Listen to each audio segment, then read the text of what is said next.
সম্মানিত দিনী ভাই বোন, বাড়ির পিছন দিকে 2-2.5 গর্তের মধ্যে যেই কবর মাটি মানুষকে রাখা হয় সেটার নাম কবর নয়। সেটাই যদি কবর হয় তাহলে তাকে যাকে বাঘে খেলো তার কবর কোথায়? কবরস্থানে যে কবরে মানুষকে রাখা হয় সেটাই যদি কবর হয় তাহলে যে আগুনে জ্বলে গেল তার কবর কোথায়?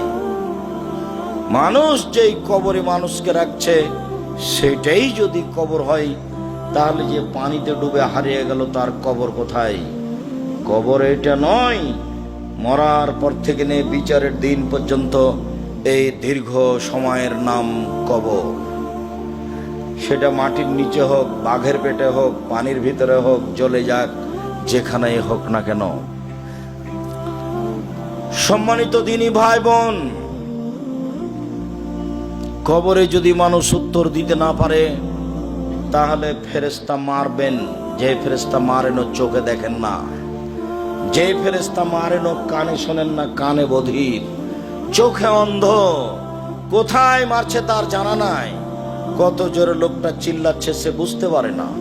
আল্লাহর নবী বলছেন ইয়াসিউ সাইহাতান, সে বাপ প্রিয় মারে করে চিল্লায়, ইয়াসমা মা বাইনাল মাশরিক ওয়াল মাগরিব, সারা পৃথিবীতে যত জীবজন্তু কীট পতঙ্গ পদার্থ জড় পদার্থ আছে সেও শুনতে পায় তার এই কবরের চিৎকার, কিন্তু মানুষ এবং জিন শুনতে পায় না। কি দিয়ে আপনাকে আমি বুঝাই কত জোরে মারে?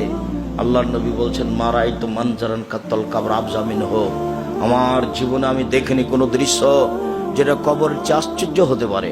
আমি মুহাম্মদ সাল্লাল্লাহু আলাইহি সাল্লাম জাতির উদ্দেশ্যে বলে যাচ্ছি, পৃথিবীর মানুষ শুনে রেখো, আমার জীবনে সবচেয়ে আশ্চর্য জায়গা হলো কবর। কবরের চেয়ে আমি আশ্চর্য জায়গা কোনোদিন দেখিনি। আল্লাহর নবী কবরের শাস্তির থেকে বাঁচার কথা না বলে কোনোদিন তিনি সালাতে সালাম ফিরেননি। সম্মানিত দিনী ভাই বোন, কবরের শাস্তি বড় ভয়াবহ। কবরের শাস্তি স্বপ্নের মতো। কবর খনন করে আপনি দেখতে পাবেন না।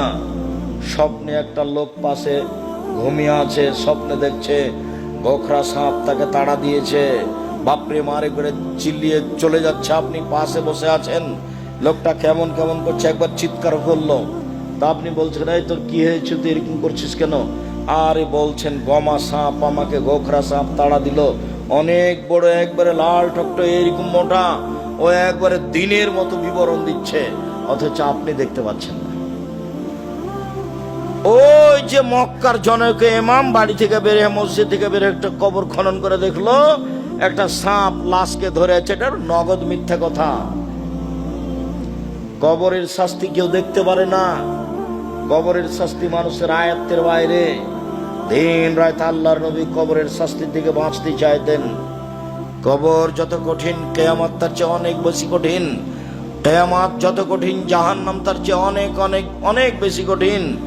মহান আল্লাহ বলেন আল কারিয়া, মহা দুর্ঘটনা। ওমাদ রাকাম আল কারিয়া, মুহাম্মদ সাল্লাল্লাহু আলাইহি সাল্লাম আপনি বলতে পারেন মহা দুর্ঘটনা কি? আমি বলি ওমাদ রাকাম আল কারিয়া, আপনি কি বলতে পারেন মহা দুর্ঘটনা কি? ইয়াউমা ইয়াকুনুন নাসু কাল ফারাসিল মাবসুস, কিয়ামত হচ্ছে যেদিন মানুষ হয়ে যাবে কীট পতঙ্গের ন্যায়। এই যে যেগুলো দেখছে এর কোনো বুদ্ধি বিবেক নাই, আগুনের বয়সে জ্বলে যাচ্ছে, মানুষ এরকম হয়ে যাবে। ওয়াতাকুনুল জিবালু কালহিল মানফুস, পাহাড়গুলি হয়ে যাবে ধ্বনিত তুলার নেই, ধুলা হয়ে উঠবে।